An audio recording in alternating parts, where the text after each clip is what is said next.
Cet été, j'ai lu pas mal d'albums, je vais vous en présenter quelques-uns. Pour le premier album, j'ai lu Et si la nuit avait peur de toi de Peter Vagas. Plein d'enfants ont peur de se coucher le soir parce qu'il fait super sombre, il fait super nuit. Mais en fait, vous savez quoi? C'est la nuit qui a peur de vous. Et pourquoi? Vous allez le découvrir dans cette histoire. Alors la prochaine fois que tu seras dans le noir, pense à dire bonjour à la nuit. Mais ne lui demande pas si elle a passé une bonne journée. Elle pourrait penser que tu te moques d'elle. Et surtout, n'allume pas la lumière. Parce que cette fois, c'est toi qui vas faire peur à la nuit. Ensuite, j'ai lu Comment devenir un pirate de Isaac Fitzgerald. C'est l'histoire de Manon qui adore et qui rêverait d'être une pirate. Mais les garçons lui disent, mais tu peux pas être une pirate, t'es une fille.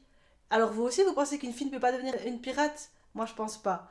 Alors maintenant, ce qu'elle fait, c'est qu'elle va demander à son grand-papa, qui a un énorme bateau, comment devenir une pirate. Avec ce livre, toutes les filles vont découvrir toutes les petites astuces pour devenir une vraie pirate et pouvoir jouer autant que les garçons sur un bateau. Pour le troisième album, j'ai lu La fabuleuse route vers la lune de Teresa Happy. C'est l'histoire d'une petite souris qui rêverait d'atteindre la lune. Alors elle décide de créer une carte et puis à son ami l'ours qui lui dit « Ah, mais je vais t'aider !» Puis elle lui dit « Non, j'ai pas besoin de ton aide, c'est moi toute seule qui irai vers la lune. » Alors la petite souris, elle prend sa carte sous son bras et elle part à l'aventure. Seulement quand on est seul, on peut vite se perdre, on peut vite avoir peur. Et heureusement, son ami l'ours va venir à sa rescousse et ensemble, ils vont découvrir non seulement la lune, mais surtout le soleil. Une histoire sur l'amitié et sur la découverte de quelques petites planètes. Et pour le dernier album, j'ai lu Poulpe et compagnie de Peter Bentley. Alors si t'es parti à la mer cet été, ça va sûrement te parler. C'est l'histoire d'un petit village. Un matin, il se réveille et qu'est-ce qu'il y a sur un toit d'une maison?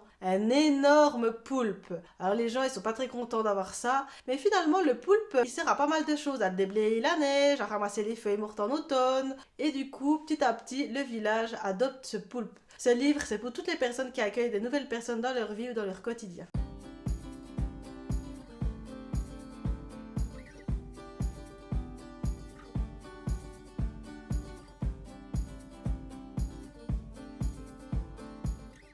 Et pour le dernier album, c'est comment, vous appelez comment? C'est le